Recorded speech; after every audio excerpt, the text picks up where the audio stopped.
Good evening, everyone. My name is Charms Matthew. I am a junior associate with the firm. Welcome you all to our webinar on price restrictions. I'll take a moment to introduce our speakers before we continue. So first of all, we have Mr. Dev Bajpai. Mr. Dev Bajpai is a fellow member of the Institute of Company Secretaries of India and has a law degree from University of Delhi. He completed an executive program for corporate counsels at Harvard conducted by Harvard Law School. Mr. Bajpai has been a member of the management committee of HUL since May 2010 and was inducted on the board of directors as a whole-time director with effect from January 2017. He has 30 years of experience in diverse industries that include automobiles, FMCGs, hospitality, and private equity in the areas of legal, governance, tax, and corporate affairs. In the past, he has worked with Maruti Udyog Limited, Marico Limited, Indian Hotels Company Limited, and ICICI Venture Fund Management Company Limited. He has been part of committees of industries organizations such as CII and FICCI. Mr. Bajpai has also represented the industry before parliamentary committees. And we have Mr. M.M. Sharma.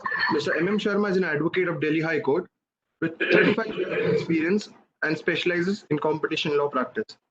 He started and is heading the competition law practice in our firm, Vash Associates, since 2009 and has represented parties in many well-known competition cases before CCI, NCLT, High Court.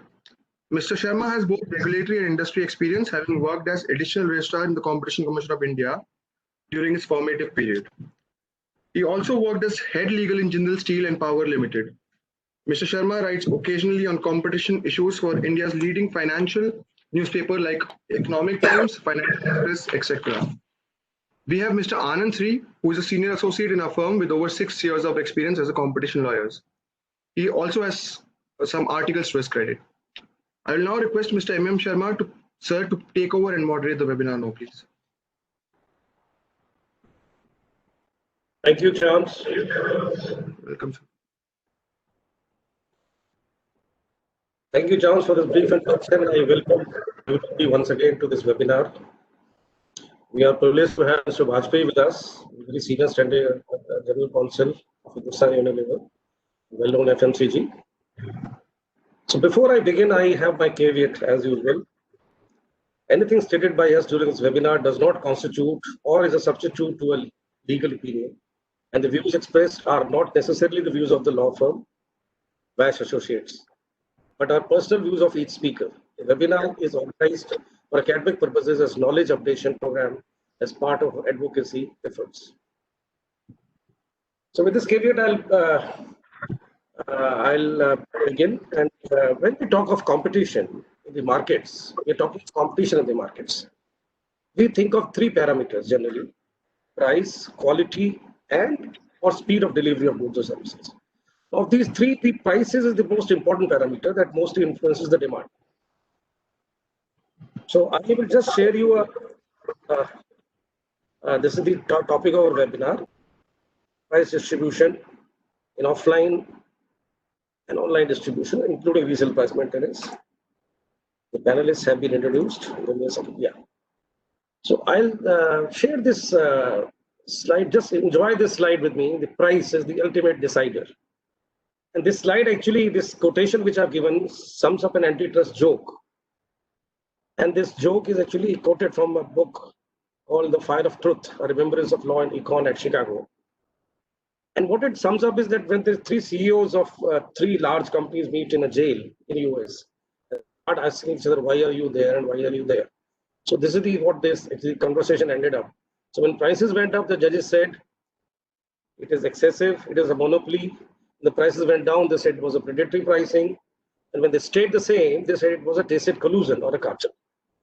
So this is the importance of price. So price is the ultimate decider in any market competition.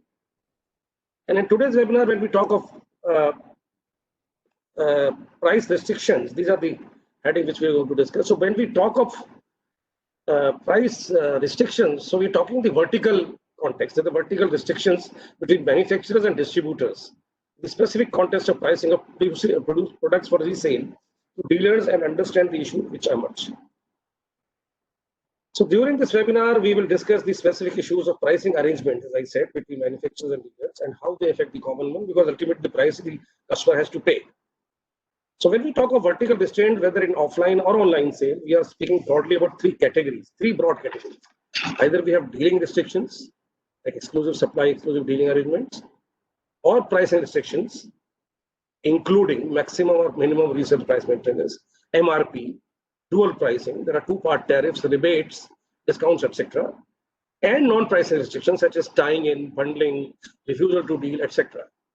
So the competition law on vertical restraint remains the most contentious, since it deals with the day-to-day issues faced by both upstream and downstream market players that influence the demand and supply in the market. Now if you remember, we discussed exclusivity in our first webinar on 5th June in some detail and discussed the similar issues on online distribution, including in the context of e-commerce, in our last webinar of 19th June. We have taken a big gap, but then there was a reason. So I will start with reiterating three broad conclusions, some broad conclusions which came in the context of competition assessment of vertical restraints based on the settled jurisprudence and economic literature. So these three broad conclusions which I'm going to give right now will run through the entire presentation. So I would request you to kindly pay some attention to this. So the substantial law of competition analysis of vertical restraints of both price related as well as non-price related remains the same. That such restraints are harmful only when the parties involved have significant market power or in dominant position, and when they possess the ability to foreclose the market. The theory of harm or possibility of foreclosure of the market for potential competition is the foremost. It always remains. The second conclusion is that when a given vertical restraint, whether a given vertical restraint is anti-competitive in a given situation, would depend in particular on the degree of inter-brand competition. So where inter-brand competition is vigorous, it is unlikely that a vertical restraint will have significant or appreciable adverse effect on competition, and even if it reduces the intra-brand competition. So where both inter-brand and intra-brand competitions are vigorous, there is even a less danger of a vertical restraint having any significant or appreciable adverse effect on competition. However, where the inter-brand competition is weak, vertical restraint can potentially lead to foreclosure or to softening of price competition. So this is the second conclusion which has emerged from the economic literature. And of course, in the Indian context, the vertical restraints can either be examined under Section 4 of the Competition Act, that is for abuse of dominant position, or under Section 3, subsection 4 of the Act, that is under the rule of reason test for vertical restraints. The benchmark remains the same, appreciable adverse effect on competition, or as we explained them in the last webinar in detail for the e-commerce. So we have the slide, we have divided our discussion in these topics. So first we'll discuss price restrictions in general in distribution. Then we'll come to the resale price maintenance, then what are the advantages, etc., the advantages of RPM, etc., and pro-competitive effects of RPM. It's called RPM. And then we'll also discuss assessment of RPM across jurisdictions. And we are taking only two jurisdictions, the EU and the US. Then I'll also talk about dual pricing and the jurisprudence in India, and so far we will also discuss what are the main cases which have and how they have how they are evolving the jurisprudence. And then at the last, we'll discuss emerging issues in e-commerce. So how I'm going to take this forward is that I will, after I finish a particular topic, I'm going to involve the other speakers, and then we'll have a panel discussion, a few questions we'll exchange, and then we proceed like this. So let me proceed with the first topic, that is price restrictions in distribution. So you can see that price restrictions in distribution, why are they imposed, first of all? What is the reason? What is the logic behind it? Naturally, a manufacturer who has produced goods would like to optimize his profits, and he has to optimize it through his retailers only. A manufacturer does not go down to the market directly. He can't sell it directly. So he has to hire, or he has to have agreement with the retailers. And this is feasible only when manufacturer is open. But another thing is, which see the next bullet, that when does price restriction is actually feasible? When the manufacturer is actually able to monitor the actual prices charged by the retailer. For example, in the mass products, the manufacturer believes that it knows the level of the final demand. So if it believes that it can actually know what price the retailer will be charging, then only will indulge in price restriction. And the third thing, that in cases where the restriction is not possible, for example, where the final price is reached after bargaining with the customer, the manufacturer uses the vertical restriction, other verticals such as quantity fixation, etc. and it employs both direct and indirect methods. So between pricing arrangement between upstream and downstream players are most common and form the first point on which an agreement for dealership is reached. I think you will agree with me. If you're a manufacturer and you have to appoint dealers in a particular city, the first thing you'll ask is how will we share the margins? What kind of, how we're going to sell our product. So price is the first point of discussion which comes, and an agreement has to be reached on that issue between the two.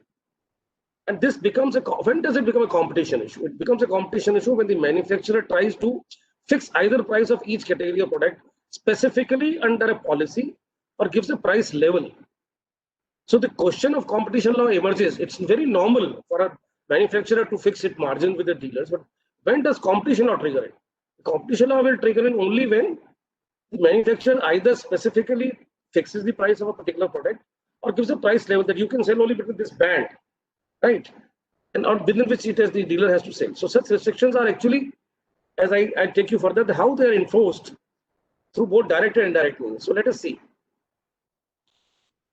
So the direct means are, of course, by either by the agreement, you in the dealership agreement, you agree on the prices, or through concerted practices between manufacturers and distributors that either directly fix the retail price, it could be a maximum price, or it could be a minimum price, or by indirect means. So indirect means could also be by agreements or concerted practice. By concerted practice, I mean that I have seen in many cases there are no actually written agreements, but there is an understanding between the sales team of the manufacturer and the dealer that, well, this is how you're going to sell. If you want to have a dealership, we'll have a simple dealership agreement. There will be nothing of this sort will be mentioned, but this is what our understanding is. So they will communicate through either emails or whatever. So when the upstream manufacturer is not able to enforce price restriction of his choice directly under a written agreement, he tries to enforce them through other alternative methods, such as quantity fixing or forcing. And if he happens to be a monopolist, through what is known as single branding or exclusive supply agreement, which we discussed in the first webinar on exclusivity, or through rebates, which could be either target or volume-based rebates or loyalty-inducing rebates. So in principle, most rebates or discounts based on volume are simple manifestations of the competitive process. So naturally, a manufacturer is interested in selling its product more and more. It would like that its product should sell more in the market. So it will naturally incentivize the dealer that if you sell more, I'm ready to give you more discount on what you purchase. So volume-based discounts or targeted discounts or rebates are very, very common. And they are very, very perfectly normal, nothing wrong in that. So, but unless the rebates are given by a dominant supplier, suppose the supplier or the manufacturer happens to be a dominant player, which is either selling at a loss with predatory intention, that could be the case, or forces the dealer to obtain 100% or majority of the supplies through it, that you will buy your entire demand for this particular product through me. So it's called exclusive supply agreement, or in Europe, we call it single branding. It could be even quantity forcing. So say, okay, not 100%, you will take at least majority, say 80% through me. So then the rebates become a problem. Otherwise, the rebates are not suspected under competition law unless it is shown that the rebates are detrimental to the fair competitive process and lead to harm to the consumer. So I will deal a little bit about the rebates, because rebates is a very important subject, which is I'm going to cover this pricing restrictions topic. And of course, the other modes could be reselling, linking to the resale price of the competitors, or even threat, intimidation, warning, penalties, delays or suspension of deliveries, and even termination of dealerships. And they're not uncommon. We have seen cases which have come to the CCI, the dealership was terminated, threat was given that if you don't agree with this, we'll do this. And I will deal, as I proceed, I'll show you, I will discuss those also. So now let me spend some time brief on the rebates. So how the rebates are seen. So rebates could be either volume-based rebates, as I said, target rebates based on the amount of sales which you do, or it could be loyalty or fidelity or even conditional rebates by dominant firms that have effect similar to single branding agreement by tying the purchases of a formal obligation to buy all or most of the requirements from the dominant supplier. And such kind of loyalty-inducing rebates have been prohibited as abuse of dominance, but provided they are by dominant players. So that I'm repeating, I'm emphasizing the word dominance. Please keep it in mind. We can give you the examples of famous cases of Hoffmann-La Roche, and dues post, etc. in the Europe. But it does not mean that dominant firms cannot offer rebates to the dealers at all. I'm not saying that. Dominant players, they are not prohibited from giving rebates. And the obvious method is to set a target, that the volume-based rebates are always open to them. That you set a target and then promise a rebate of the target to meet during a certain period. You can incentivize that. You can have promotional schemes, by all means. And such individualized targets for volume-based rebates, even by dominant firms, are quite common to increase sales and cannot be questioned. Even as per the European Union guidelines, it is important to distinguish two questions. First, whether a rebate could have loyalty-inducing effects. And second, whether such loyalty-inducing rebate could have an anti-competitive foreclosure effect also. So both tests have to be satisfied. If you are a dominant supplier or a dominant firm, you can even give a loyalty-inducing rebate. Even that is not a problem.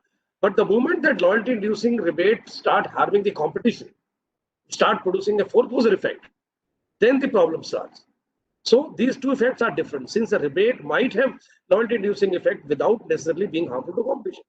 So I'm putting a caveat here. So even loyalty-inducing rebates are okay to an extent, provided they don't foreclose the market. That means that you might give similar treatment to other dealers also. I hope I'm clear that a loyalty-inducing rebate is fine, provided it is applied uniformly across the dealers. So then it will not foreclose the market. So interestingly, even such volume-based or so-called target-based rebates are also under question, have also been questioned in matured jurisprudence like Europe, where they are applied not transparently or discriminately. So what I'm trying to say is that the target-based rebates have to be applied uniformly, as I said, to all dealers, and not based on whether the supplier has transparent policy or not.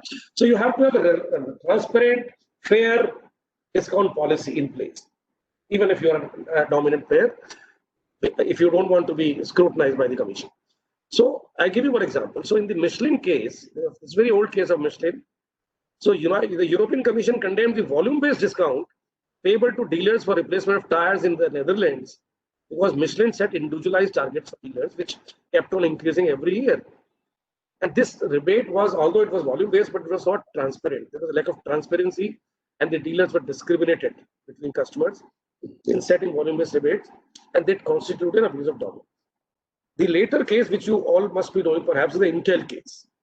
The Intel case is another classic example in Europe of how dominant firms can use targeted or volume-based rebates to indulge in predatory pricing. I won't spend time because it's a well-known case. It came in the newspapers.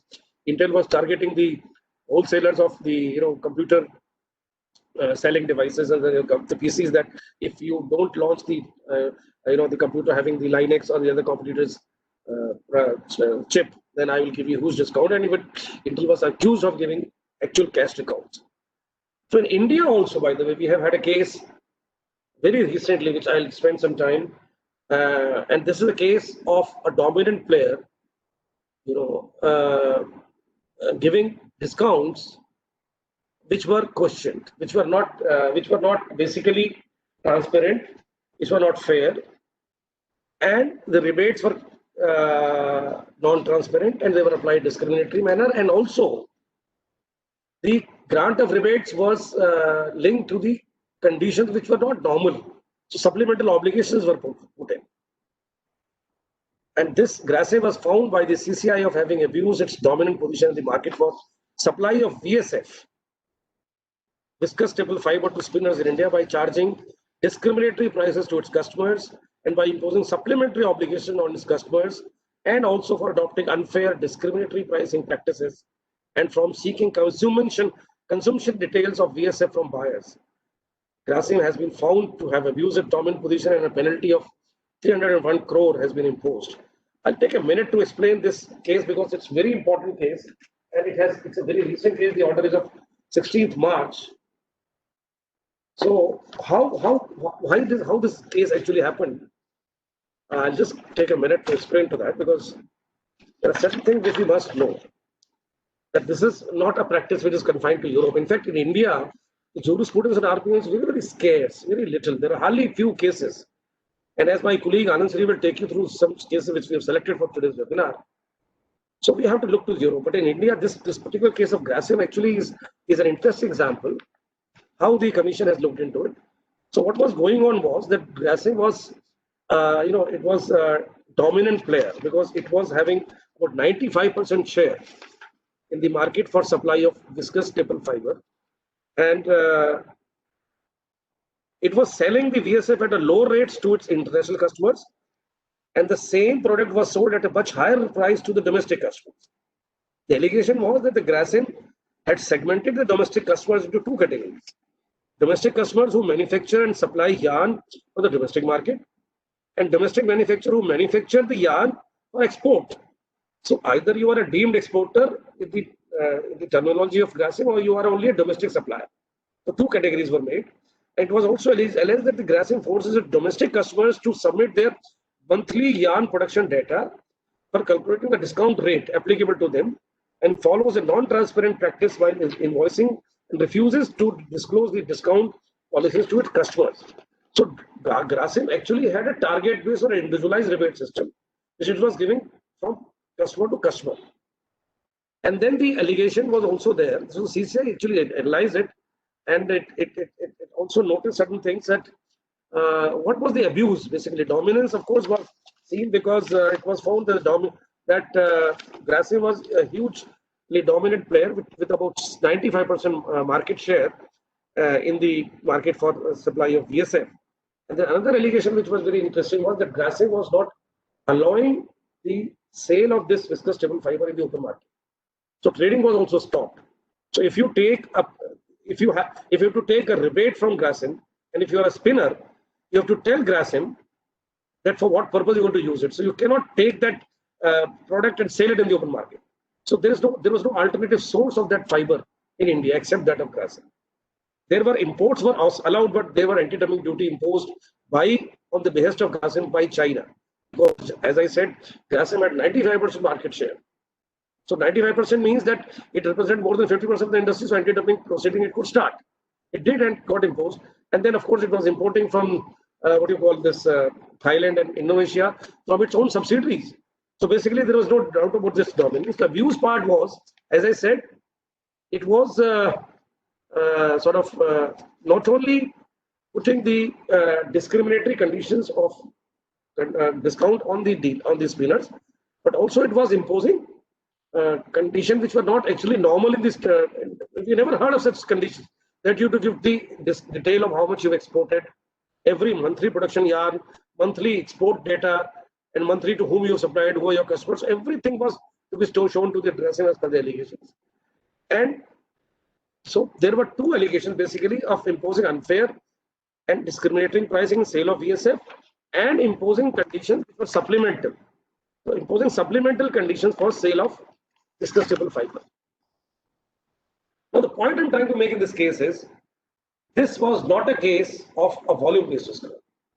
Mind you, Grasim was not giving discount based on the volume. In fact, it was the reverse, because it was found that domestic suppliers who were actually buying more quantity were ending up paying up more as compared to international, as compared to those spinners who were exporting it, though they were taking less, but they were also paying less. So it was actually quite disproportionate. The volume, if it was a volume-based discount, then the people who buy more should have been given more discount, but that was just the reverse. So what I'm trying to say is, this is the only case in India so far in which this rebates comes out very openly. Of course, this case is in appeal, the matter is sub judice. So with this, I think I should stop for a minute, and I should ask involve my friends from the panel. So I'll come to Mr. Vajpayee. Mr. Vajpayee, can you please unmute yourself?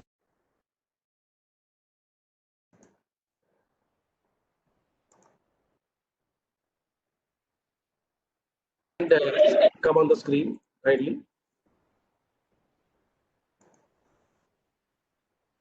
Can you see me? Hear me? Yeah, I can see you. Thank you. So I have two Good evening, questions, Mr. Vajpayee. Thank you very much, and welcome to this panel discussion.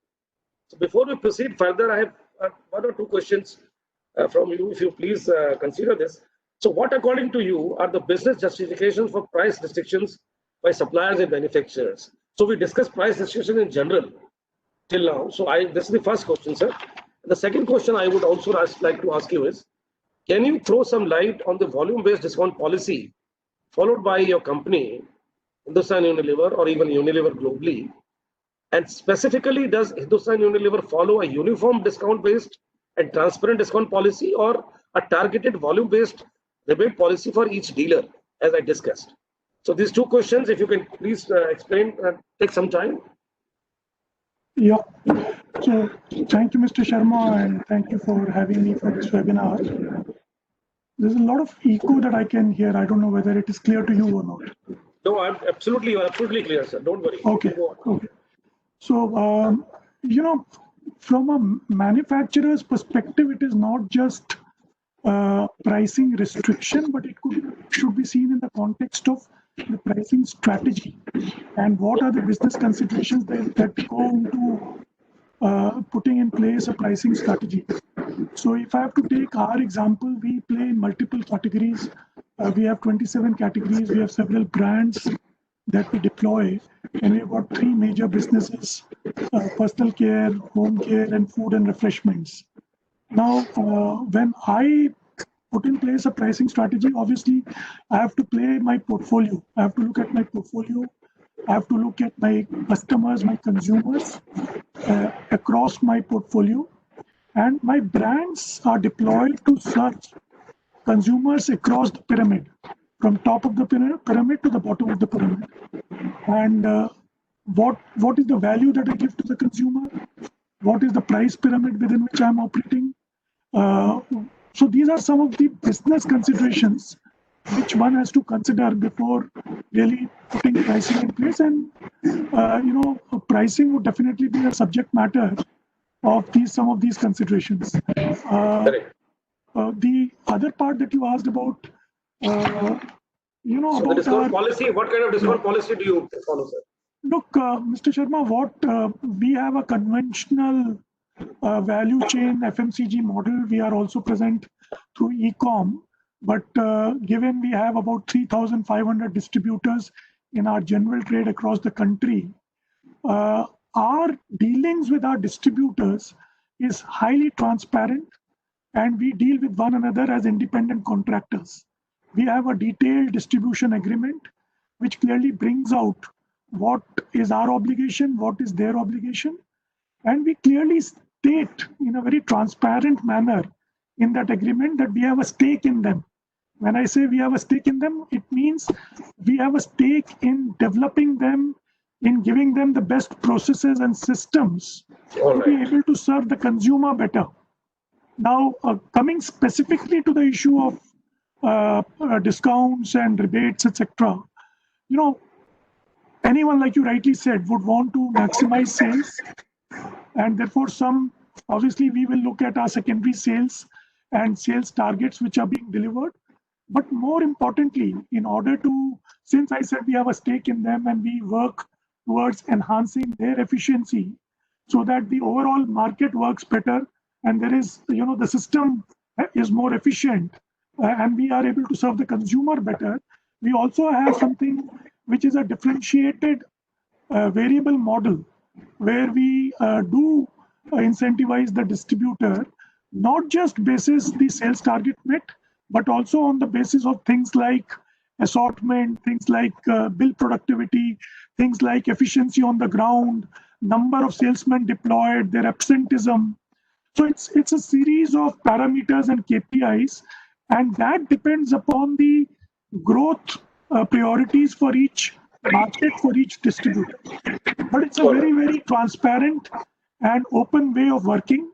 And, the whole objective is to reach our products in the most optimum time, in the most optimum way at reduced cost, but in the most efficient way through our distributors to the consumers.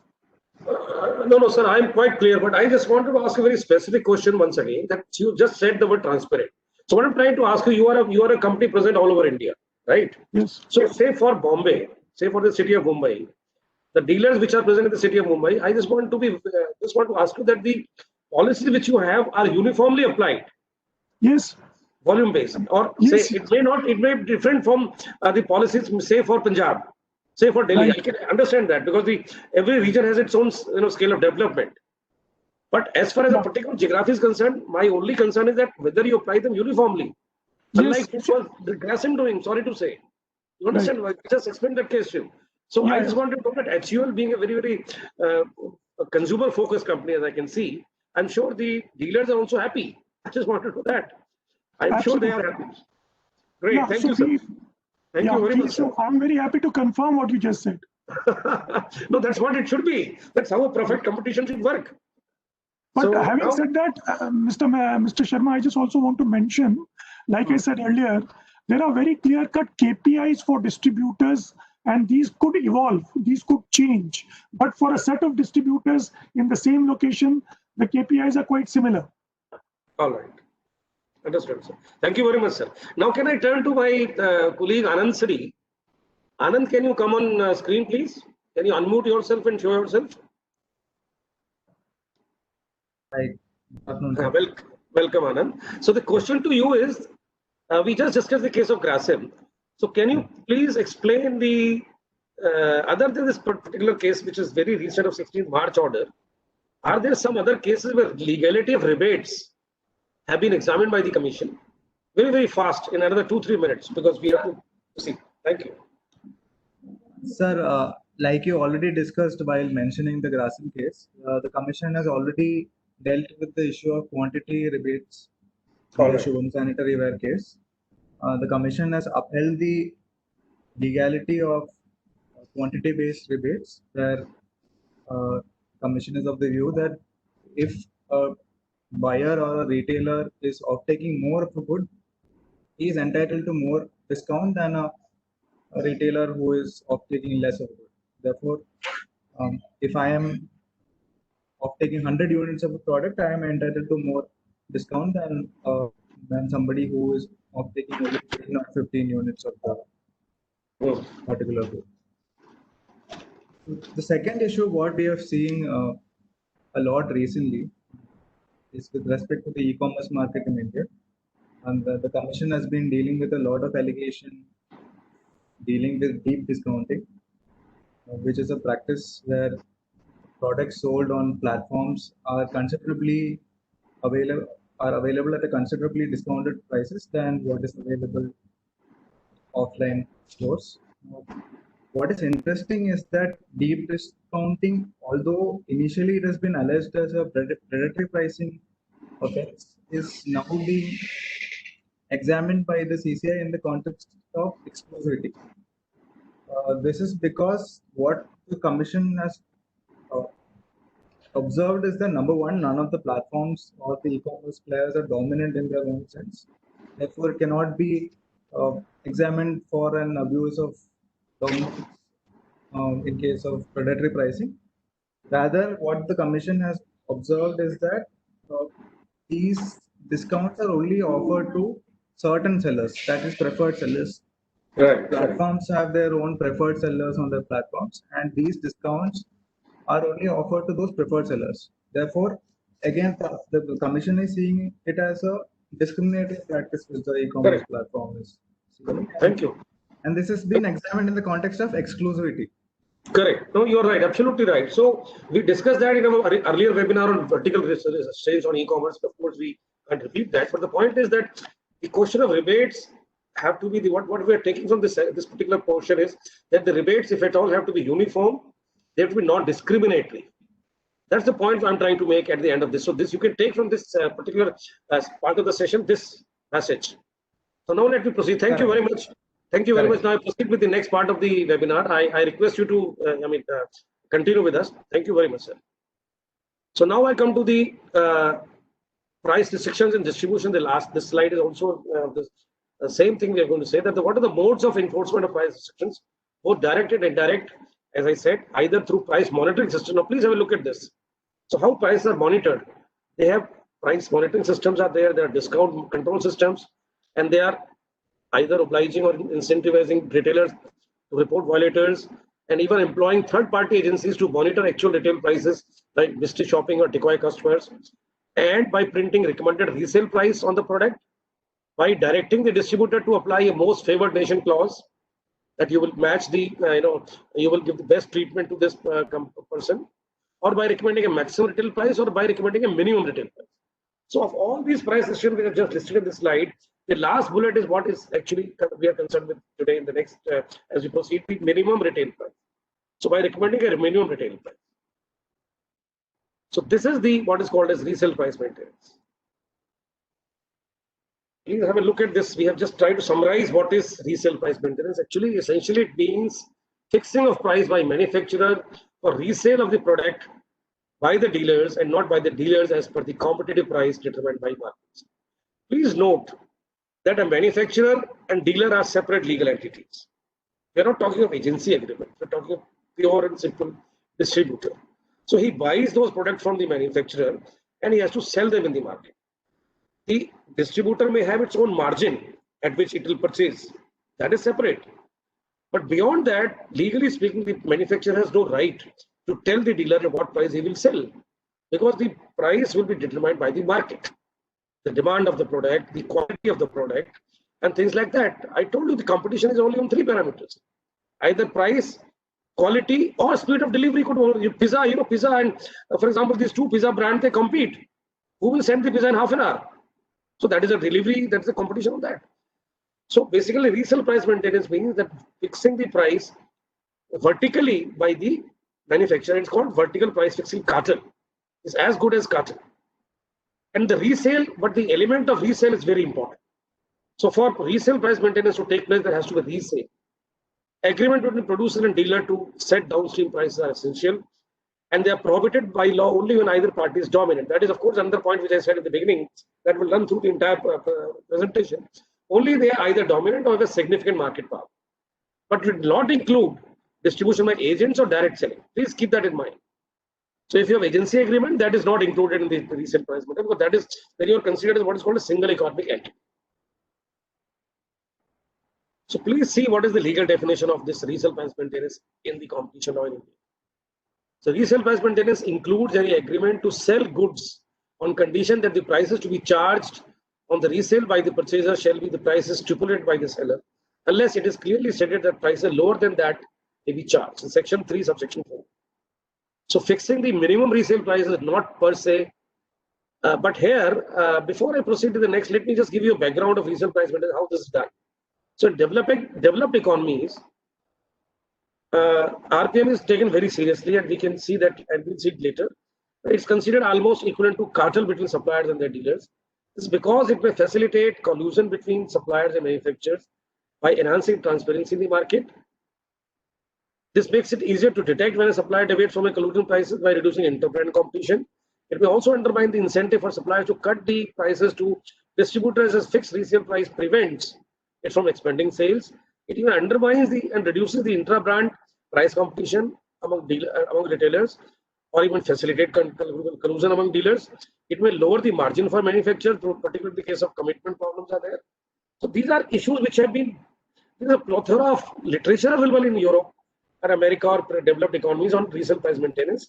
And as we'll see later, there is a difference of treatment of this resale price maintenance between the two, as we call, across the continent. We'll deal that with later.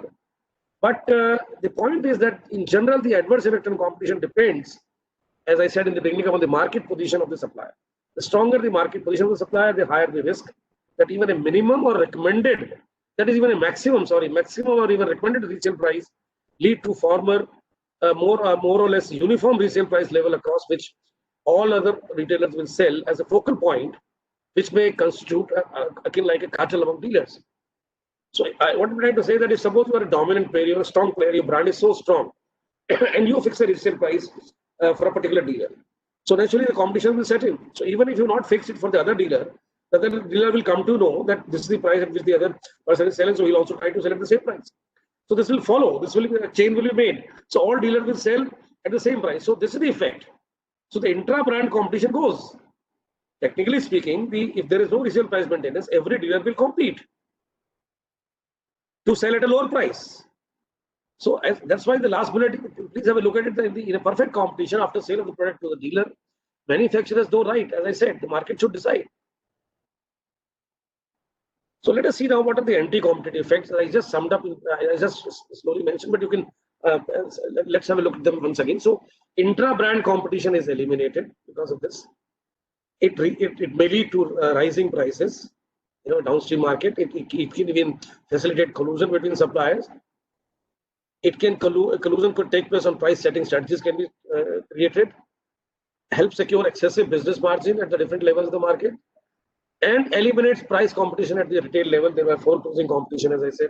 So the main focus, the main thrust of the resale price maintenance law is competition law issue is that this actually kills the competition between the dealers. It can also kill competition between the brands to an extent. So inter-brand is also affected, and it's both intra-brand also affected. So RPM, as I said, is considered as a per se violation in Europe. It's illegal per se. And as we'll say, even in the US, it was considered as per se illegal. But in India, we have taken a slightly different approach because we have also taken into account what are the benefits arising out of this. So let's see the next slide. What are the possible pro-competitive effects of this practice? So it addresses the free rider problem, for example. So this slide, if you can see, makes seek advice on product from one retailer and buys from another. The customer can do it. So, or you can buy online after you search online and you go to offline, buy from a store. So free rider problems are taken care. And it may lead to efficiencies also in distribution, particularly where a manufacturer introduces or launches a product. Incentivizes a distributor during the introductory period to make product specific investment in the promotion of a product. It creates brand also, by the way. So for some time, say in a franchisee system, this may be helpful for some time. It's not that you should have a long period. So for a short term, a low price campaign, 2 to 6 weeks in most cases, will benefit the consumer also. And the extra margin provided by the RPM may even allow resellers to provide some additional pre-sale services, particularly in the case of experience or very complicated products, complex products. So the resale prices and not just minimum resale price, maximum resale prices, it is necessary to organize a franchise system, as I said. So these are the pros and cons of resale price maintenance. And I will again involve my panelists after this. So I will put a few questions to Mr. Vajpayee. Mr. Vajpayee will trouble you once again. Can you please appear once again on the screen, sir?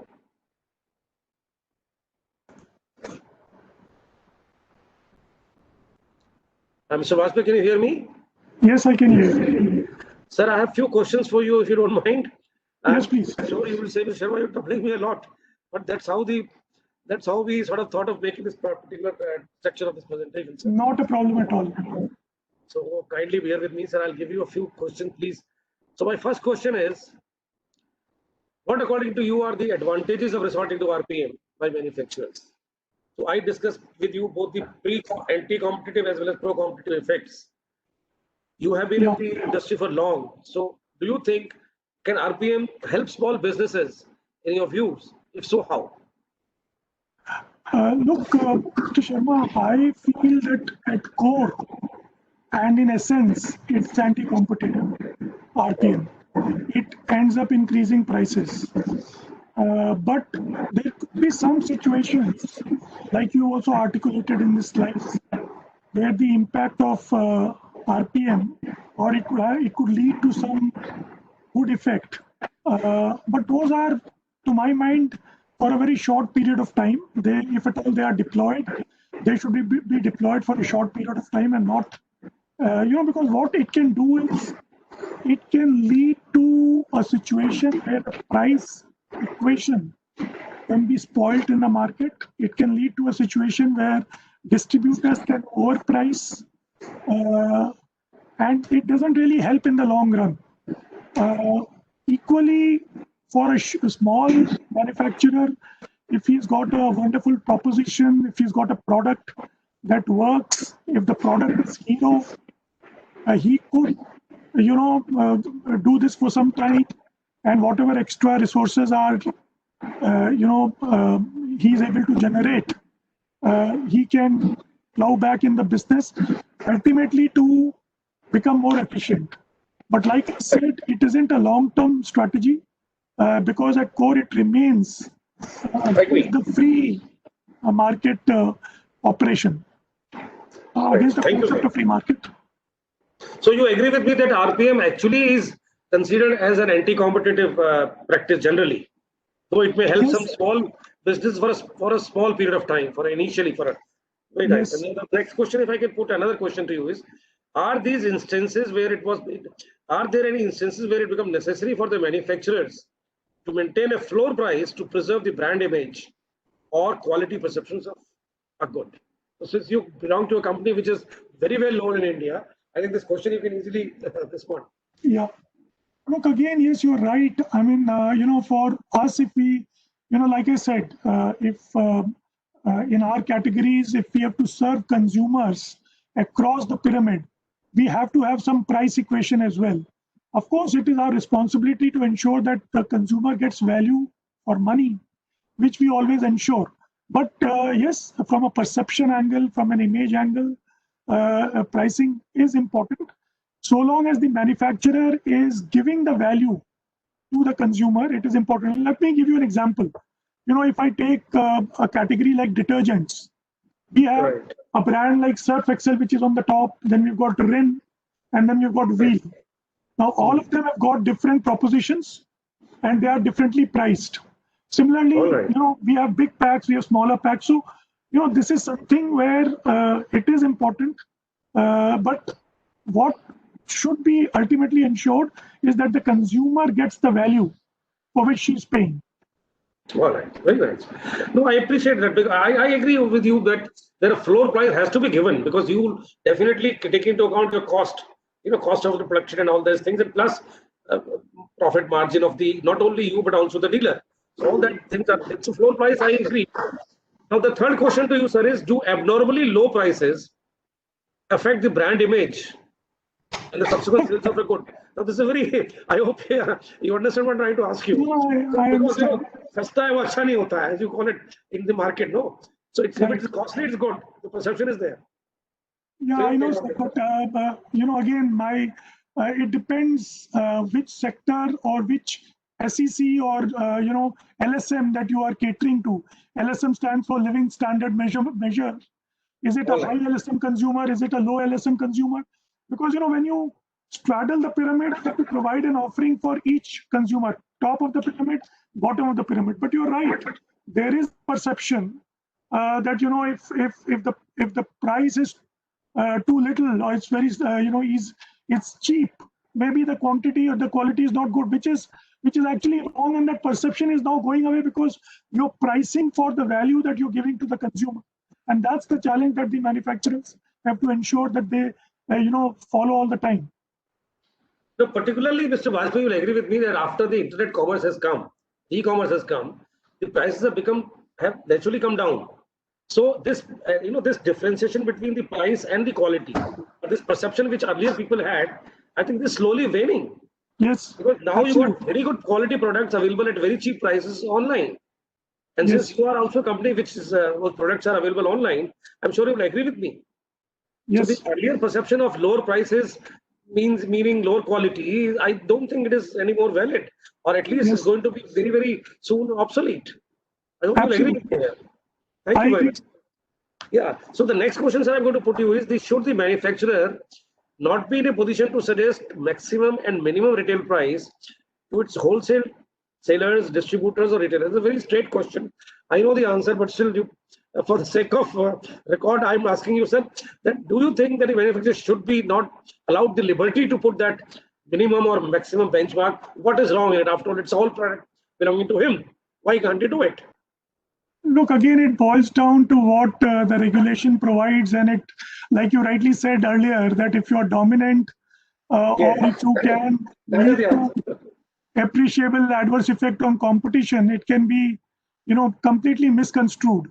So while there is a degree of flexibility that is given, but as a company, as a corporation, we, Mr. Sharma, always recommend the price. We give our distributors the option to give to give more discounts, and our guidance to them is only with respect to recommendatory price. In fact, in our own invoice, we have a field for discounts and other discounts, so we give fullest liberty to our distributors to charge lower amounts than what is the MRP, what is the recommended MRP.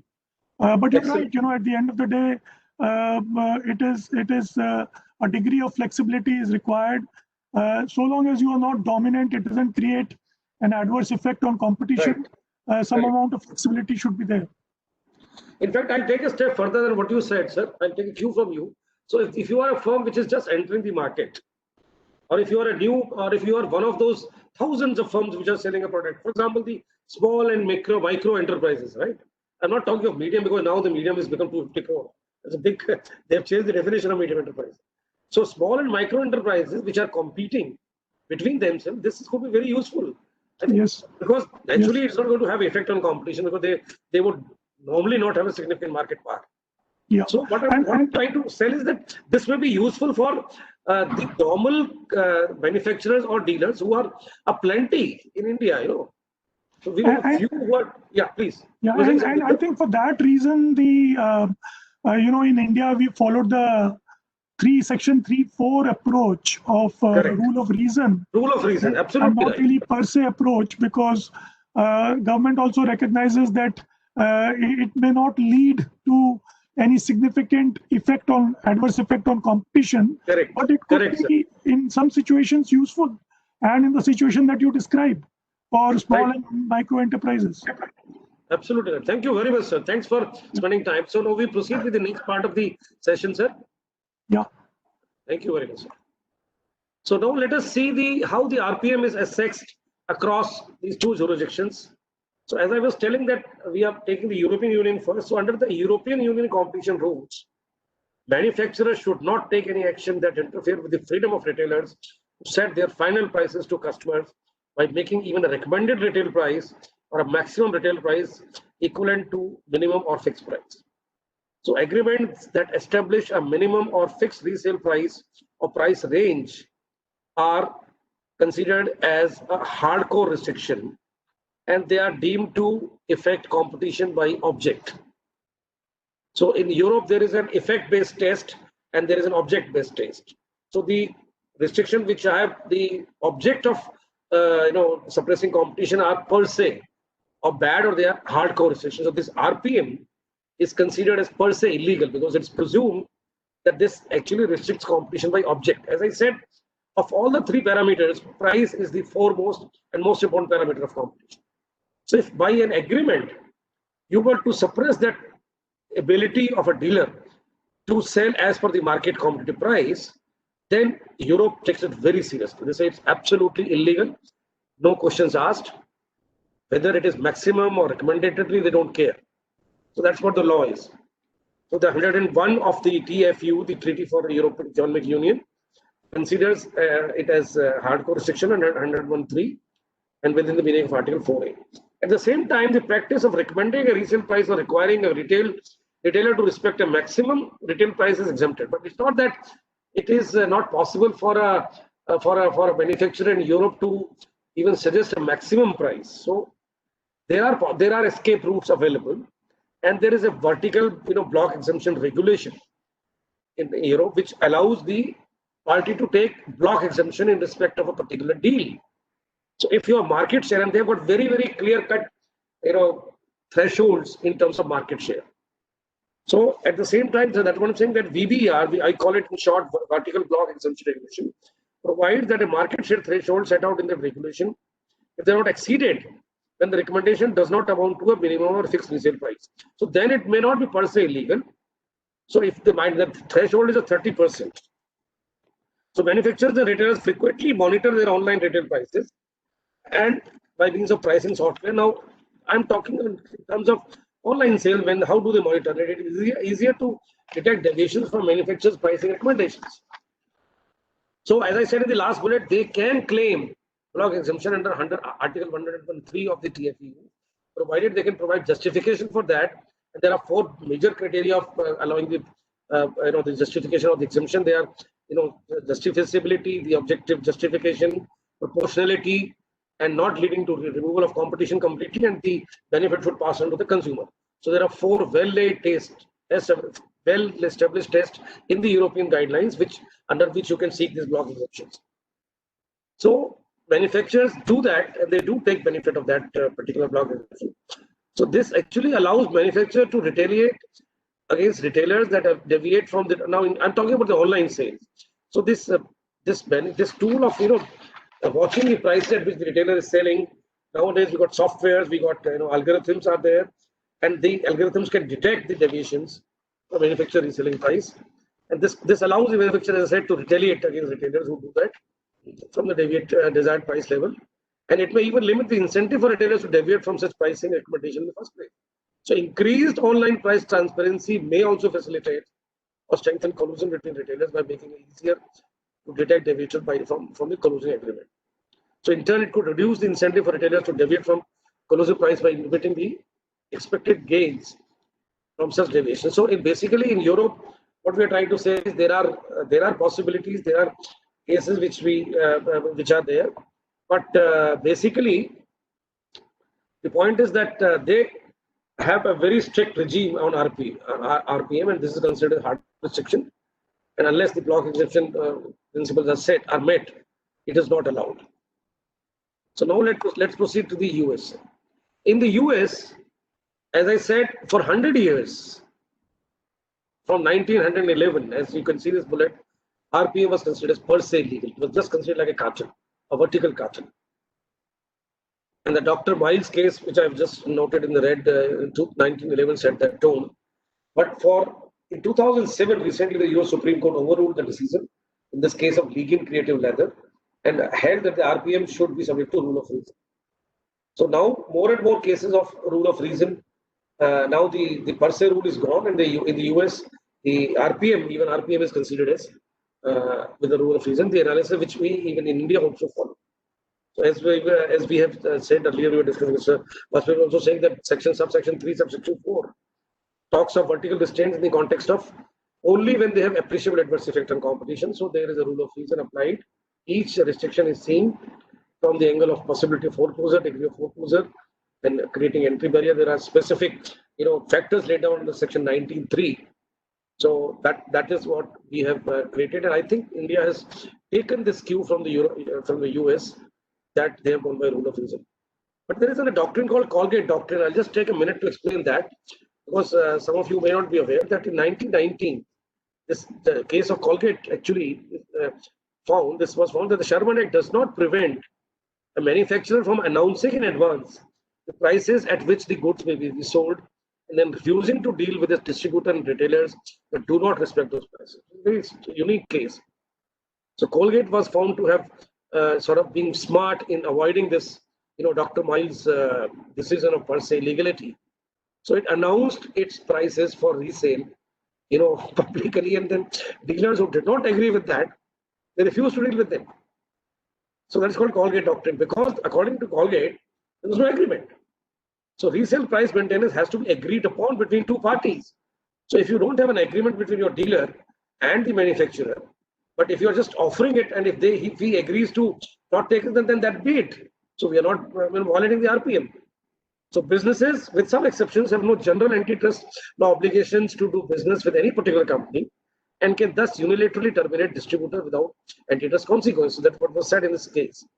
So in US, at the moment, both federal and state antitrust laws focuses on the agreement aspect of the resale price maintenance agreement. So if a company unilaterally announces minimum prices at which resellers must sell its products or face termination, the company is not, strictly speaking, entering an agreement. But again, antitrust lawyers' advice should be taken. It's not that simple. But just put it in a very abstract manner.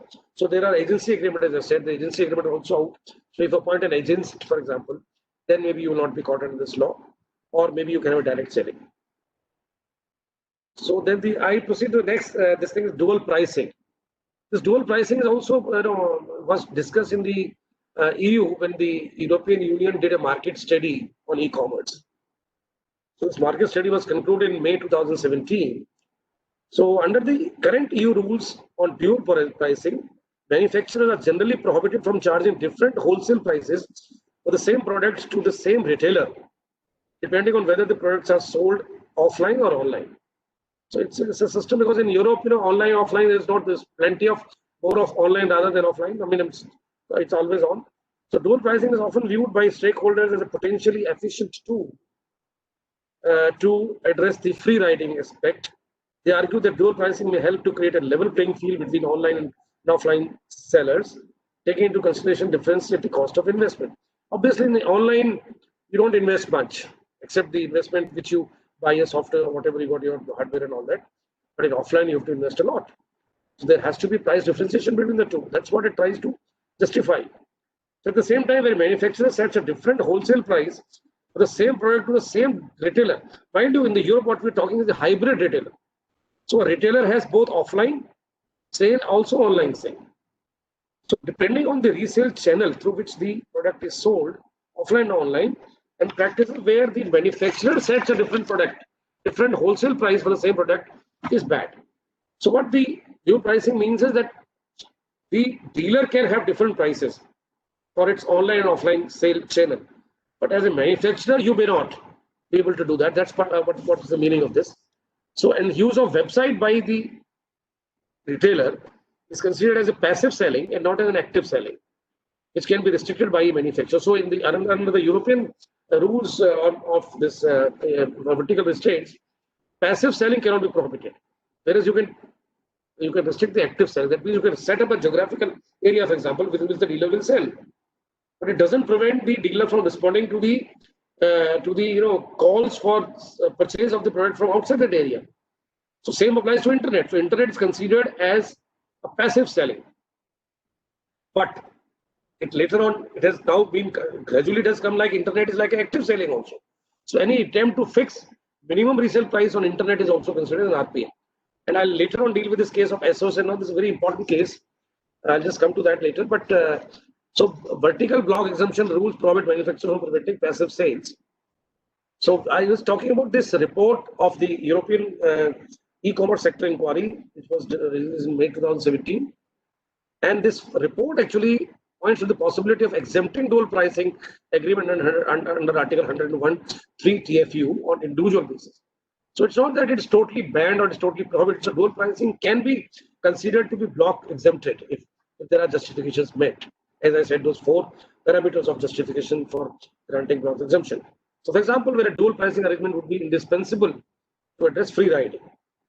So with this, I'll again involve my panelists quickly. We are running out of time. I have to be a little faster. So Mr. Bajpai, can you please come in once again, sir? I think we are running out of time. So maybe Mr. Bajpai, I'll ask instead of 2-3 questions, only one question because we have to conclude. And I'm sorry for my audience, we have to extend this session for about at least 15 minutes, if you all agree. This jurisprudence is very important. So Mr. Bajpai, just one question for you, sir. Will you notice the difference in approach between EU and US on treatment of RPM? Which is a better approach according to you? Do you think the approach of US of the hood of reason is better, or the I would call a form-based approach of European Union, where they are going standard-wise, market share-wise, which is better? Very Mr. Sharma, I firmly believe that the approach that we have followed presently is the right approach. The rule of reason approach is the right approach. And the reason I say that is that I strongly feel that as far as Section 3 and Section 4 is concerned, there is need to create a lot of awareness in businesses about what are these practices, what is RPM, what is tie-in in sales, what is exclusivity, because small businesses don't understand this well. In fact, I can tell you from personal experience about in 2014, HUL tied up with Federation of Small and Medium Enterprises to conduct a series of awareness programs across the country on competition law. And we found that the level of awareness of competition law was very, very little and small. So therefore, there is no point, getting into the EU model, saying that these kind of practices will also be per se, when there is little awareness. So first important task is to generate awareness. And I think the Section 49 does refer to competition advocacy, but I think it is the job of all stakeholders to really develop that knowledge base, awareness. And also government should come out with a policy. I saw your piece the other day in Financial Express, which strongly suggested, and for rightful reasons, that the government should come out with a competition policy, which is provided for in Section 49. Something similar that government has done for the IPR policy, where they are also saying that IPR should be taught in schools I strongly believe that competition law should be taught in schools so that Thank you there is very much, sir. understanding of these things at an early age. No, absolutely, completely This agree. approach is the right approach for India. Completely agree, sir. I think I agree because we have not reached the stage of development what Europe has already reached. So in every Absolutely. jurisdiction, the stage of development of economy are different. In fact, when I was in CCI, one of my main mandate was competition advocacy only. So I was going across the chambers, various chambers of commerce, and telling them what competition, how it can benefit you. So we've been doing it since those, but still, as you rightly said, the awareness level is low. I completely agree, with particularly the small and micro enterprises. Yes. So with that, sir, thank you very much for your quick response, sir. Now I can request my friend Anand Sri to please come on screen and explain us through the major leading cases of jurisprudence on RPM. And I will request him to be a little faster because, as you know, already we have overshot the time. Thank you very much. Thank you, sir. I'm sure you're going to say that, Mr. Sharma, you're putting me under a lot of pressure, but what can I do? You know, we're only short time. I'm sorry, No, I have sir, to give more time. I will not be saying that explicitly. I'll be speaking about three leading cases on vertical price restriction in India and the legal principles laid down by the CCI in each case. Thereafter, I'll conclude by summarizing the um, evolution of the jurisprudence Right. over a period of That's time, very important. Very important. Yes. Yeah. which will set the stage for further discussion on the future application of the legal principles, especially Right. in its application in the digital economy by my distinguished co-panel. First case I would like to discuss is the FX Enterprises case, which is a series of coup informations which was filed against Hyundai. This is the only case in India regarding resale price maintenance, which resulted in a penalty imposed on the opposite party. However, it is to be noted that this case was set aside by the uh, National Company Law Appellate Tribunal on appeal on certain procedural grounds. So, the resale price maintenance aspect involved in this case was the imposition of a discount control mechanism by Hyundai on its dealers. So what Hyundai used to do is they would recommend a range of discounts that dealers are permitted to give, and pursuant to the recommendation of the discounts, Hyundai used to monitor dealers using a system called mystery shopping agencies. So what mystery shopping agencies would do on behalf of Hyundai is to monitor the discounts given by dealers, and if any dealer is found to have given a discount in addition to the range prescribed by Hyundai, they were penalized heavily up to 50 lakhs. And in addition to that, there was also a threat of stoppage of supplies to those dealers who were accused of offering more discounts. So You want to go to the next case? no, sir. So the key takeaways from this case is that the CCI recognizes not just de jure application of RPM, where the seller prescribes the resale price made by the distributor or the buyer, but also de facto cases where, although there is no express stipulation of the resale price, the practice ultimately results in a resale price maintenance. This include fixing of the maximum range of discount, which is what was manifest in this certain case. In this particular case, the grant of rebates, which was connected to the adherence of a price level. For example, the supplier says, "I will give you 20% discount on the goods sold by you. However, you will only be eligible to this particular discount if you adhere to the price level that the seller mandates." Linking resale price to that of competitors. In fact, this particular type of resale price maintenance is viewed as serious infringement because in a way it also fits at the interbrand level. That is, it facilitates collusion and ultimately it leads to price collusion between different suppliers. So that is the brief on the resale price maintenance aspect in Hyundai. Moving to the second case. This is a case filed by Snapdeal against manufacturer of kitchen appliances. So CAF is a manufacturer of kitchen appliances, and CAF's products were being sold at a discounted price on Snapdeal's platform. Therefore, CAF uploaded a caution notice to the effect that the products sold on Snapdeal are counterfeit and without authorization, and therefore CAF threatened to dishonor the warranties for products purchased through Snapdeal. An interesting aspect in this case, so pursuant to the caution notice, CAF, one of the employees of CAF, also sent a email to all its distributors, urging them to maintain a minimum operating price, and it was threatened that supplies will be stopped to those distributors who refuse to adhere to the minimum operating price stipulated by the seller. So what is important in this case is that CAF took a preliminary objection that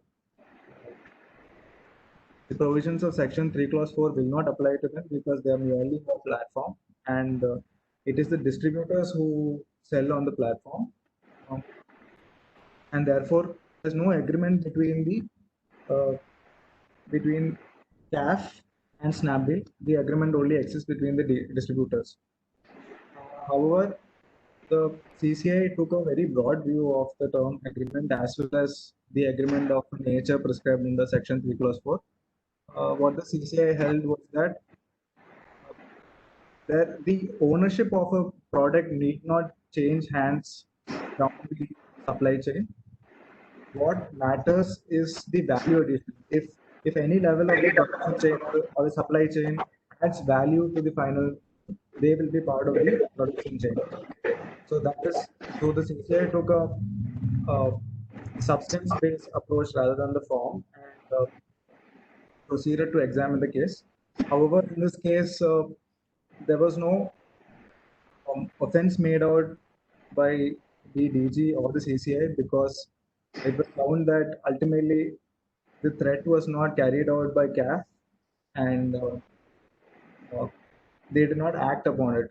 So it merely remained a recommendation to the distributors, which was not implemented by CAF by any coercive means, unlike the case of Mumbai.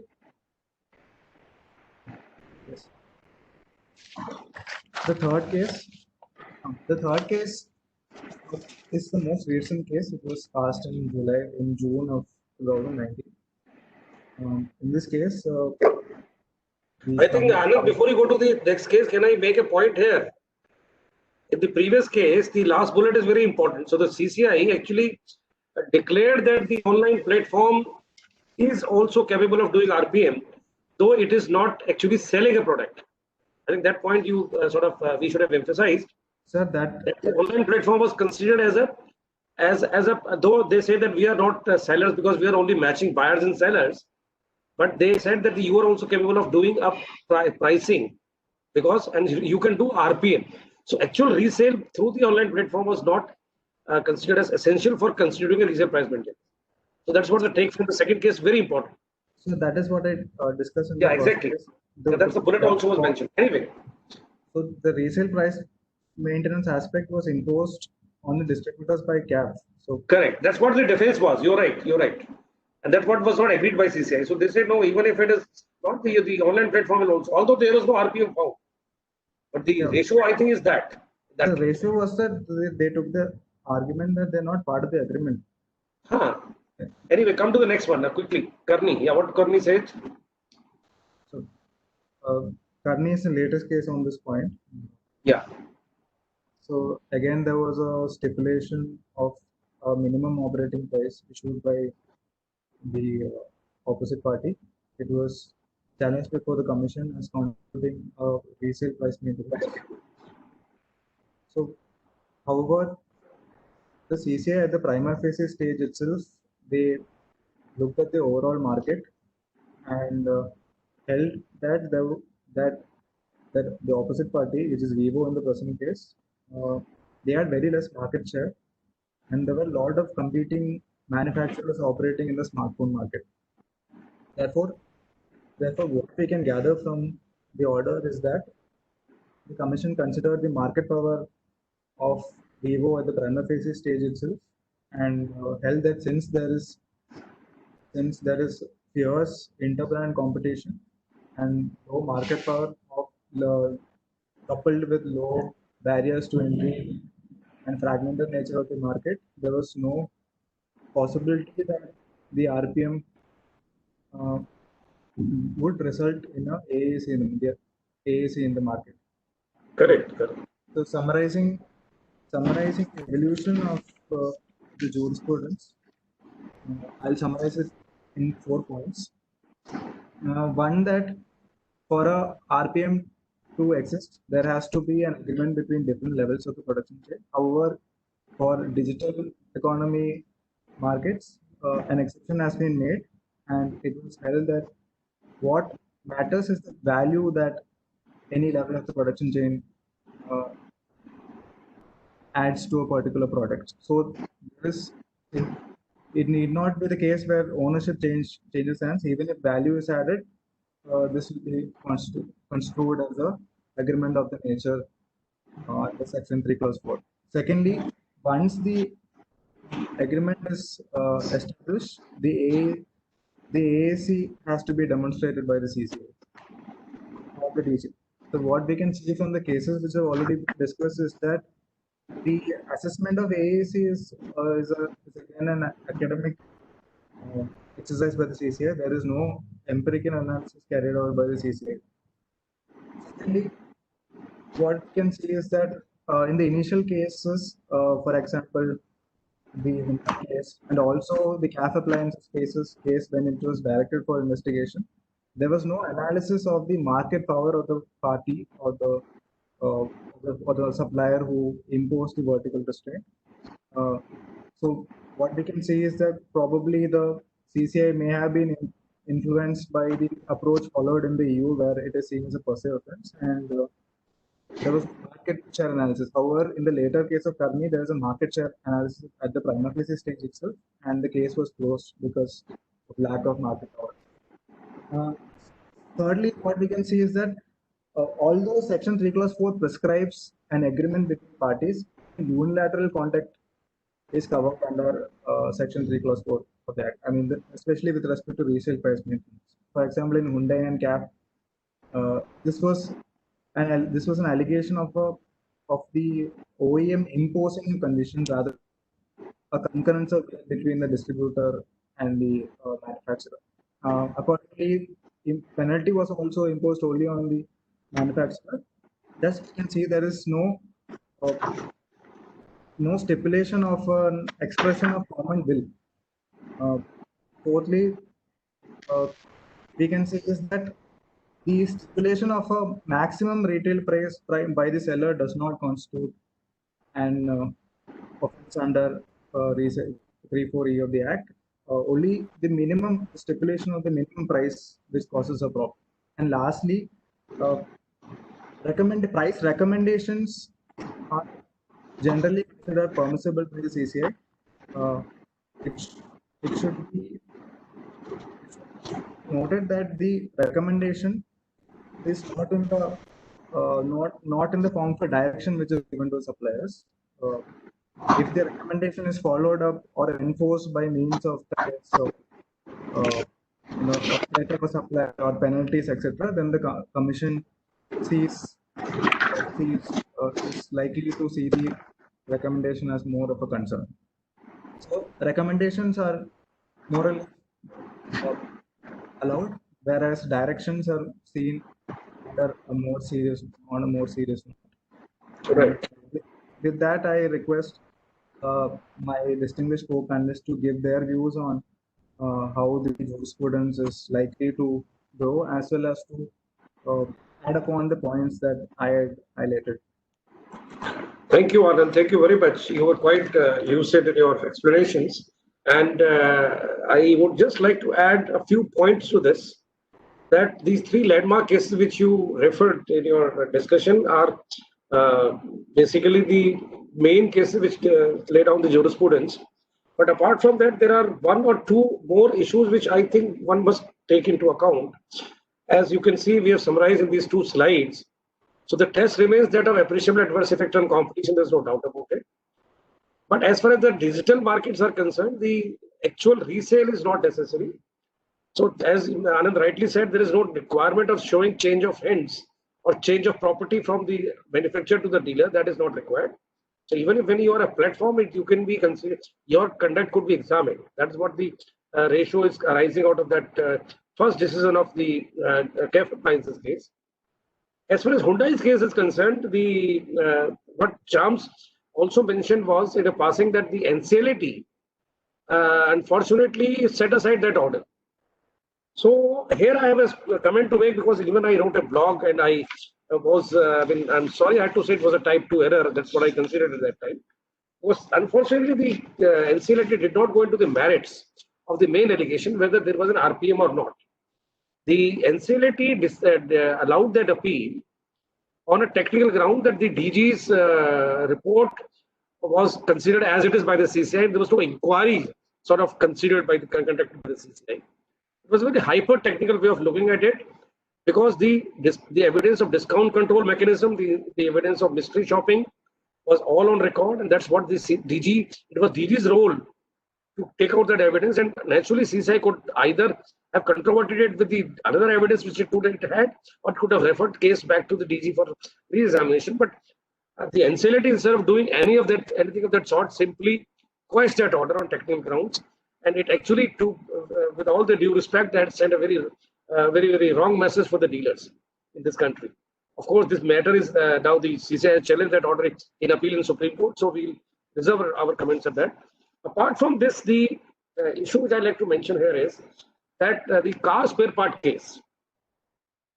So the moot issue of RPM in the aftermarkets for sale of spare parts in auto sector has not been examined by CCI till now. That's what I would like to bring here, because the Shamsher Singh Kataria case of that was the case regarding car spare parts only. The CCI did notice the exorbitant prices which are being charged by the authorized dealers of most of the brands in India. 1000%, 2000%. But since there was no allegation of RPM, CCI also did not examine. Why I'm saying this is that because all authorized dealers of a particular brand of car sell the spare part at the same price. It has to be investigated whether there is a competition between those dealers or not. If there is no competition between the dealer, then something is there. There is a possibility of this resale price maintenance going on in the OEMs, but that has not been investigated, unfortunately. So this actually, the simmering or the underlying, kind of current with this possibility of this auto sector having this kind of issues of RPM came out in the case of Hyundai, and they have again come out in the case of Maruti Suzuki, which is being investigated. Since the matter is sub judice, I will not say, except that the allegations are more or less same as they were seen in the case of Hyundai. So there was mystery shopping allegation, there was allegation of discount control mechanism, there were allegations of emails being exchanged and things like that. Another case of auto sector which comes to my mind is that of Vishal Pandey. That was in the case of Hero Honda Motorcycles Company Limited. There also the case of RPM was very, very much mentioned, that the prices of the main product were being regulated by the manufacturer.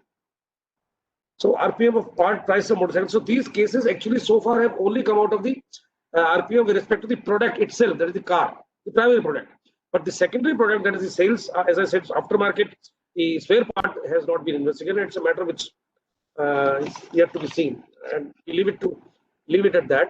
So with that, I'll just quickly, because we are running out of time, so I will not be able to take more time on this, and I'll come straight away to the question of e-commerce. So these are the emerging issues which we have summarized in this slide, and I'm referring to the CCI market study of January 2020, which has highlighted the following issues, which we also discussed briefly in our presentation today, that the platform neutrality, so preferential treatment to preferred sellers by the platform's owned or related entities, and the contract terms between the platform and the vendor, the online vendors, are also allegedly unfair and one-sided, and the across parity clauses, that the wide parity clauses are applied by discriminate use of MFN clauses by online travel agents. Exclusivity is also concerned because the preferred sellers are given exclusive treatment. They are put under the surge ranking. Their products are shown on the top, and of course the deep discount. So the e-platforms allegedly are funded by the individual investors or the large investors across the globe, and because of that they are able to give deep discounts to the preferred sellers. Of course, in the context of cab aggregators, things are directly discounts are being given because of the funding they have got. So these allegations are going around, and the issues of other issues which are there of introductory discounts and exclusive launches of smartphones brands, particularly in the festival seasons of e-platforms, which actually tends up excluding the online or small vendors or even offline vendors of smartphone. That is the issue which is still to be ranked, according to me, before the CCI, because the two cases which have gone to the commission against the Amazon and Flipkart, they are still sub judice. In the Amazon case and the Flipkart case, the High Court of Karnataka has already stayed the investigation, so we will not like to proceed and discuss with that in further detail because the matter is sub judice. And the case of NCLT's order, allowing the appeal of Online Vendors Foundation against Flipkart, though the order was in favor of the All India Online Vendor Association, and the CCI was directed to start an investigation. But I understand an appeal has been filed by Flipkart before the Supreme Court. Though there is no stay, I'm not aware whether the stay is there or not. But again, the matter is sub judice. So these issues which we have discussed in much detail in the last webinar, I would like to stop here and like to take the questions. But I would still, before I take the questions of the audience, I will just involve Mr. Vajpayee once again. Mr. Vajpayee, can I take one small question from you? You can please unmute yourself, sir. Yes, Mr. Sharma. So the question to you is very simple. That the CCI market study, which I just summed up in the slide, do you think it has identified most of the burning issues on e-commerce? Because you are a company, as you said, you're also selling online. So do you see there may be some issues which they have not captured? If you can please give some light on that, sir. I think it's a detailed report, and in one of the chapters are dedicated to competition issues.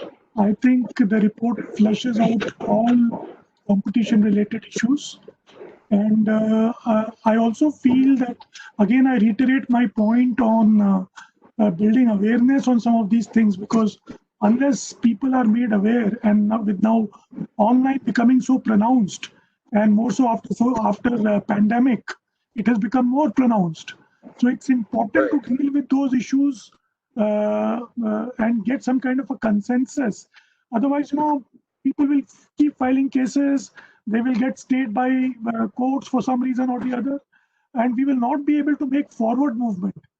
I think the need of the hour is to really get consensus on some of these issues. And as far as e-commerce is concerned, I strongly feel that there should be an e-commerce regulator who has to look into all aspects of e-commerce. And at different, presently there is a DPIIT policy which is in the making. The Ministry of Consumer Affairs has come out with some regulations. There is the CCI report. I think these all have to converge somewhere. I know they deal with different issues, but all issues have to be put under one umbrella and they have to converge. And there should be a regulator for e-commerce who should act more like a facilitator to start with, because e-commerce is a growing platform and we have to give it all the encouragement to let it grow. So it's Of course, it's a important huge that we have that potential. kind of a concerted and an approach which is converging to deal with this whole issue before we just get into too many cases and things like that. I completely agree with you. In fact, there is a huge potential for growth of e-commerce in India. We have just covered up 5% of the growth potential. Even US, just 15%. So there are statistics which, in fact, this issue we dealt in the last webinar, so we are not repeating. But the e-commerce is itself a subject to be discussed at length. And I believe that e-commerce has lots of potential. Still, we have not covered. We are only confined to the metropolitan cities, the big tier 1 cities maybe. We have yet to reach to the tier 2 cities, tier 3 cities, and e-commerce is bringing revolution in India. I mean, let us see the positive side of it. We got plenty of choices. The consumers are happy. So we can't certainly, because see, it's a dilemma for the government, whether to see the consumer welfare or whether to see the competition per se.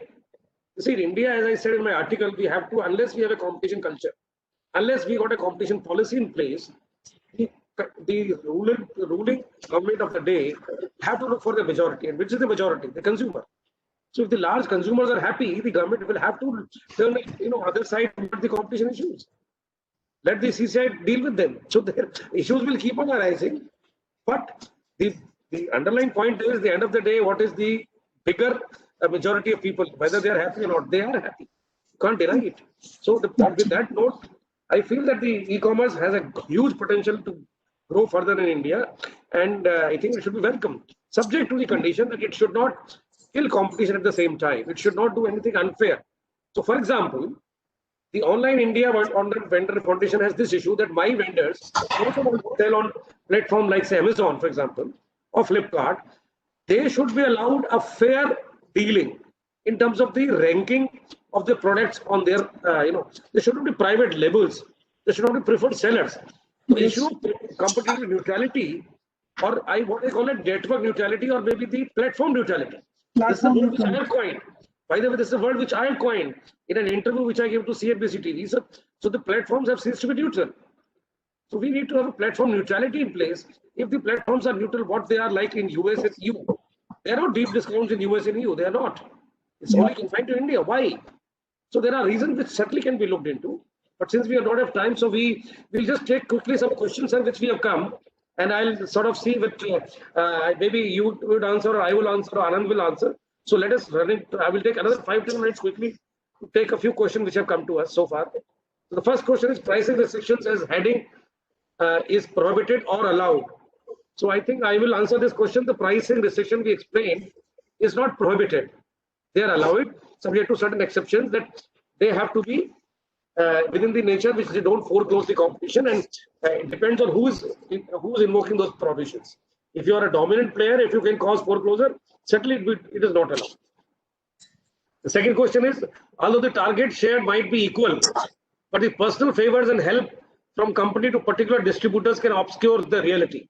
How can such instances be kept in check? That's a very interesting question, sir. Maybe you'd like to take. This is the context of the target rebates we were discussing.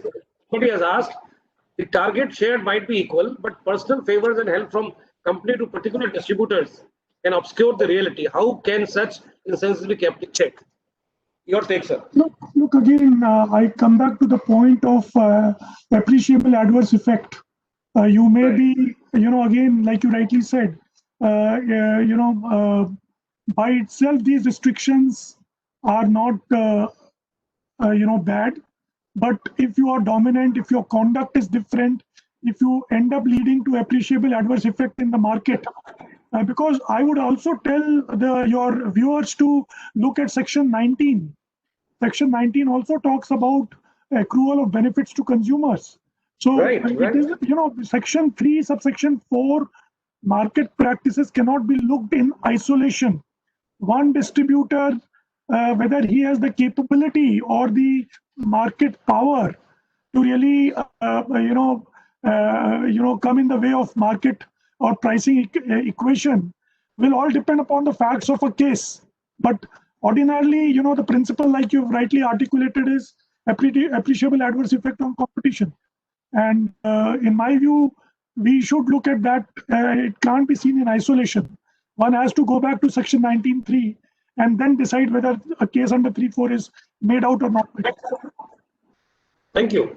So you're very right that there cannot be a one size fits all approach. It has to be a case-to-case basis. So the next question is, sir, that has CCI ever considered huge margins between prohibitive MRP and actual cost of pharmaceuticals? So this is a question which, of course, is not belonging to the sector which you belong to. So maybe I'll take this question. So has CCI ever considered a huge margin between prohibitive MRPs and actual cost of pharmaceutical? Well, excessive pricing in pharmaceutical is an issue, and the CCI is very well aware of it. And for the information of the questionnaire, let me say, CCI has also conducted a study on the pharmaceutical sector, where the margins of the pharma companies are also have been also highlighted. So the agreement between the say diagnostic tools and the other diagnostic companies and laboratories, etc., is also an investigation. So we actually did a webinar on this, and we can discuss this. You can send a questionnaire in detail. We can give you a detailed answer, because the answer to is that yes, the CCI is also examining that issue of huge margins with the pharmaceutical companies, and that's a fact, because in India we have mostly generic companies. So what happens in the originator companies, they keep on reaping the monopoly profits, and they also may have, like in the US or in the EU, we have cases of evergreening, agreements, reverse patent settlement.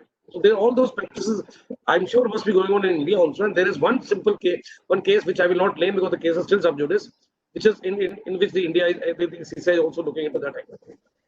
Only additional thing, Mr. Sharma, on pharmaceuticals is that as far as scheduled formulations are concerned, they are governed by NPPA, drug control. There is also this concept of national list of essential medicines. I know. NILP is there. NILP is yes. there. Which also sometimes comes into play even if the drug is pretty generic and is used on a day-to-day basis. But if it is put in that list, then it comes into NPPA radar. No, I know. See, pharmaceutical is heavily regulated, there's no doubt. But apart from even the regulated list, now they keep on increasing that list. But there are many drugs which are out of that list, sir. Yes. There are many generic drugs. Even the generic drugs in India are being sold as branded generics. So in India, the problem is not of generic, but branded generics. Yes. So in India, there's a perception, as we were discussing earlier, that something which is low price is bad. So what the pharmaceutical companies do is they have a co-marketing agreements. So moment their patent is going off, patent life is 20 years. So they just try to have an agreement with the local partner. They try to sell the same drug which is off the patent as a branded generic drug. So they keep on, making profits. As I said, we did a detailed study of a 3-hour webinar we did, and we had a general counsel of one of the leading pharmaceutical company and one of the leading hospital chain. We had that general counsel with us. We had 2 general counsels, and I was there. We had a discussion of 2 hours on the pharmaceutical sectors itself, competition issues. I mean, we can discuss that later on. So next question is, sir. Sir, I just want to supplement the previous point. Please tell Anand. Yeah, it's not just excessive pricing by pharmaceutical companies, which is an issue that the CCI is looking into. It's a markup by hospitals for their patients admitted to the hospitals are also something that the CCI is looking into. Yeah, that's one of the issues. Yeah. Yes. So I agree. So I said we had a lot of issues which the CCI study has actually capsulated, and this is being investigated. So next question is, what can be done if reverse auction pricing adopted by some PSU buyers does not restrict lowest bid with reference to reasonable costing? That's a very interesting question. Does not restrict lowest bid with reference to reasonable costing. Actually, this we're not very clear. Maybe Anand, do you understand what the question is trying to ask? Can you explain that? Would you like to take on this? So I think what the question means is that what if there are instances where the PSU stipulates a benchmark price or a for buying, for procuring a good, it stipulates a benchmark price and says all bidders should bid above this price, and whether this will be constitute resale price maintenance under the act. I think that is the question. To answer. So what do you say? To answer that, this may not strictly fall under the definition of RPM, because the PSU in this case is a procurer, and this is not a case of the seller imposing a restriction on the buyer. This is a reverse condition. This is a case where the PSU as a consumer is procuring goods and it wants to maintain a certain standard. Probably that's why it is stipulated a benchmark price. Correct. So you're right, because see, it's not a resale; it's actually a buyer. It's trying to impose a benchmark. So we'll have to actually examine this. We can't give a straight answer to one has put up his views. But the point is that if it is anti-competitive, yes, because the competition law doesn't differentiate between a seller and a buyer. So if there is a monopoly, there is a monopsony also. So that PSU happens to be a monopsony, for example, is the only buyer, and if it does that, which somehow restricts the other suppliers from bidding, then certainly I think the case can be made out. So it's not simply that just because if it's a buyer, the competition law will not look into it. Yes. It can look into it. I just want to add that maybe this can be looked into under Section 4, but Yeah, for cases under Section 3 Clause 4, buyers are correct. I agree. That's why I said if it's a monopsony, then certainly abuse of dominance can be looked into. That's what I was saying. Yes. So with this, gentlemen, we come to the end of this webinar. We have already short time, and we are so sorry for that. But I hope it was you had taken some points from this. And we again now we'll request Mr. Charles Matthew to propose a vote of thanks. I think we have missed out a question. There is question number 3. Uh-huh. It says, is there any time limit for CCI to dispose of any case? I did not find that question to be taken because obviously this answer is, is there any time limit for CCI to dispose of cases? Maybe you answer that question. Okay. Yes. Is there a time limit? There is no time limit prescribed under the Act. It depends upon the complexity of the matter and the capacity of the CCI itself. So cartelization can be taken up any time. So the cartels are the hardcore violation of competition law. They are the most pernicious type. So there's no time limit for CCI to dispose of any cases we investigated about cartelization. So if I think the questionnaire wants to ask that is there a time limit for CCI to dispose of? Well, that's a very interesting question. So is it to take cognizance of a matter or to dispose of a matter once the matter is? No. Once the CCI enters into the investigation of a case, there is a time limit put up by a Supreme Court judgment. Normally 6 months. The DG is supposed to submit a report within 6 months. But the DG, in most of the practical cases which we have seen, it keeps with the extension from the CCI, the request for extension. Because why? Because the parties do not cooperate. In a cartel, unless the DG is able to evaluate all the evidence, it cannot submit a report. So it is because of this reason, because of the non-cooperation by the affected parties who try to play all the tricks up their sleeves by their lawyers, whatever they want to take time or whatever. So because of those reasons which are beyond the control of DG, because I've been in the CCI management, that's what I'm saying. Though it's not the fault of the CCI as such. It's the fault of like the old question of judicial delays. Why there are delays in the settlement of the cases? Why our judiciary is not efficient? So judiciary is not to be blamed, but it is the parties who are also equally be blamed according to me. So because of that reason, the CCI is not able to dispose of the case of cartelization rather faster as it should have.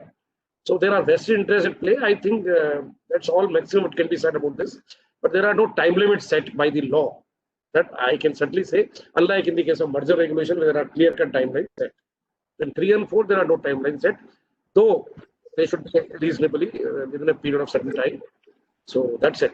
So I think with this, we come to the end of this webinar. We have short over time. Charles Matthew, can you please do the formality of formal vote of thanks? Thank you very much. Thank you, everybody, for remaining patient with us. This was our webinar. So I would like to thank Mr. Dev Bajpai. It was a pleasure having you, sir, with us. Mr. M.M. Sharma and Mr. Ansri, thank you so much for the input. And I would like to inform the listeners that we'll be coming back shortly with another webinar very soon. Thank you. That was our time. Thank you. Thank you, Mr. Bajpai. Thank you, Charles. Thank you, Charles, for this thanks, and thank you, Anand. And with this, we come to the end of this webinar. Thank you, viewers. I hope you enjoyed it. Thank you very much.